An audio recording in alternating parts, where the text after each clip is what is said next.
Well, my family grew up Catholic. As kids, we were always going to church.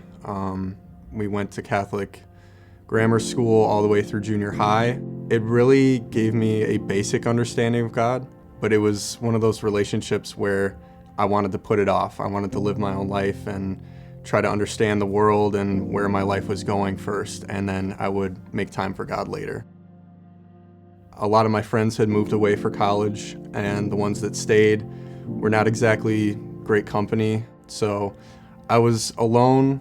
I was very anxious. I had a lot of fear about the future, and I was still living in sin. But my dad and I, looking at the way the world was going during COVID and all the things leading up to it, we began to look more into God and do some more research because now we had nothing but time. So my dad got to looking online, and he ended up finding The Bridge, and he heard good things from people around us, some friends. So one day we just decided, let's give it a shot. So we came to The Bridge here in Des Plaines, and it was so warm and welcoming, and everyone here was so genuine, and you could tell when you were talking, they actually listened and cared.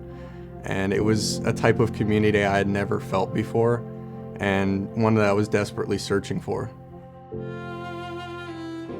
We eventually got our whole family to start going. I started going to college group, met a lot of good people there, and started to really build this community of friends and brothers. It was at college group that they had mentioned that we would be making a trip down to Georgia for Passion last year. And I was on the fence for a while, but I decided to go. There was a specific moment at Passion where all of our eyes were closed. It was just after prayer. The person leading said, if anybody has to surrender anything or wants to surrender their life to Jesus, raise your hand. And I fought it in my mind for a little bit, but I ended up raising my hand.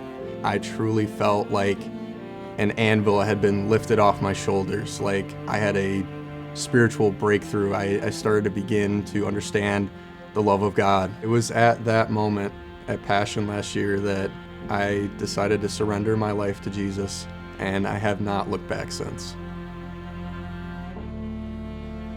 So a few months after Passion, my dad and I showed up to church thinking it was just a regular weekend, and come to find out it was actually baptism weekend. As Pastor Scott was telling us what baptism was about and the reasons you should do it, him and I kind of had this moment where we looked at each other and we decided, you know what, we've been waiting long enough. I don't know why we've been putting it off, but God just gave us a golden opportunity here. So we decided on the spot. We both wanted to get baptized that day.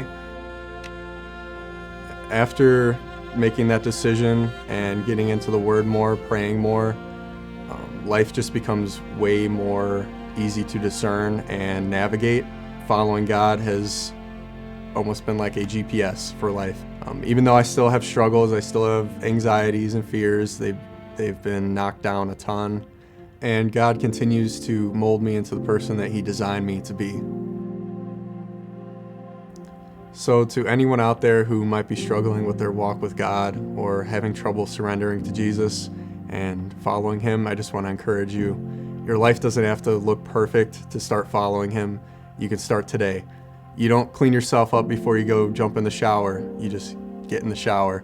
God will slowly but surely help you clean up your life, and it's an active process and one that you end up enjoying because you see all the benefits that come from following God. My name is Nick, and I'm a follower of Jesus Christ.